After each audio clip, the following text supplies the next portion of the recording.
To రాముడు channel. ఈరోజు వచ్చేసి మా సపోటా చెట్టుని చూడండి మీరు, కాయలు ఫుల్ కాసింది.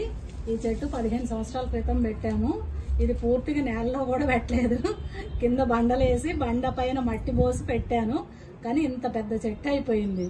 అసలు కాయలు చూడండి ఎంత లావు ఉన్నాయో, ఒక్కొక్క కాయ సూపర్గా రాస్తుంది. ఇది 365 రోజులు ఈ కాయలు ఉంటాయి. 365 రోజులు ఈ కాయలు కాస్తూనే ఉంటది ఈ చెట్టు. వర్షాకాలం మాత్రం చిన్నగా ఉంటదండి కాయ. సమ్మర్ వచ్చేసి ఇంతలా ఆలుగడ్డ సైజు వస్తుందండి కాయలు మాత్రం ఫుల్ కాస్తుందండి చెట్టుకి. సో ఉంటాయి, వీడియోలో మీకు చూపిస్తాను.